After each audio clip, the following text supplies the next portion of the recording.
was going to be NCIS True Detective, and it was going to go straight to streaming on Paramount Plus. It was not going to be a CBS show, and so the script that we first read was very different than the one that you see on screen. A bit more violence, a bit more, there was some naughty language, and that first fight between my father and I was heavy, very heavy, throwing each other around, all that kind of stuff. But then, so like I said, it was about educating myself on the character that Mark created, because at the end of the day, that's my job, is to pay homage to the Leroy Jethro Gibbs that he created. And so I know, in the alphabet of Gibbs's life, he picks it up around M or so. I'm starting at H, so I had to figure out how to get from H to M, which was a great task and something that I got to figure out with him. He was around a lot at the beginning, yeah. If I call him right now, he'd pick up. He picks up at all hours of the day. He's a great guy. Yeah. He taught me from the beginning. He goes, you'll get used to not sleeping. I'm waiting on that. And then you spent a lot of time with Muse. Muse and not sleeping. That's for other reasons. Muse, it all kind of came together where,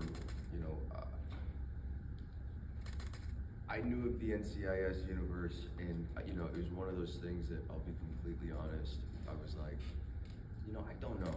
Like I watched the pilot, and I was like, all right, hell's broken loose on the president's plane, and like I'm not quite sure if there's a level of insanity happening that is realistic.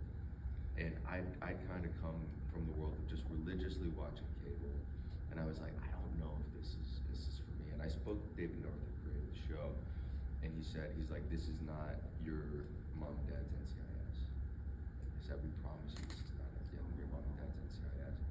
And so I kind of put together an iteration of the character after studying some of Muse's, mannerisms, and watching the YouTube clips from all the episodes that he's done, and I really loved him as an actor. And so one day I got the phone call after auditioning 10 times, and it was David and Gina. I had auditioned a character like this the entire time. They didn't know who Kyle Schmid was. I'd gone to Walmart and bought brown contacts, and they didn't even know I had blue eyes. I answered the phone like, hello? And David and Gina's were just silent on the other side of the phone.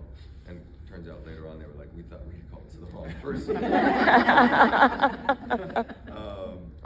But we're so glad it's you.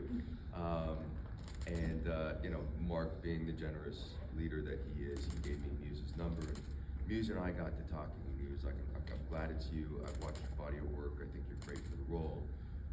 And then I ended up working with a dialect coach and kind of really dialing in, because he's not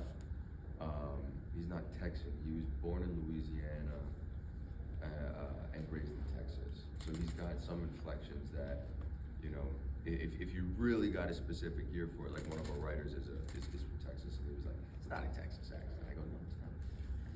No, it's not. It is a mishmash of Louisiana and Texas and this. And I worked for months, kind of just chatting on the phone with him, and getting to know him, and kind of getting to know his personality and what he brought to that role, and that just made it easier down the line, kind of stepping into the show.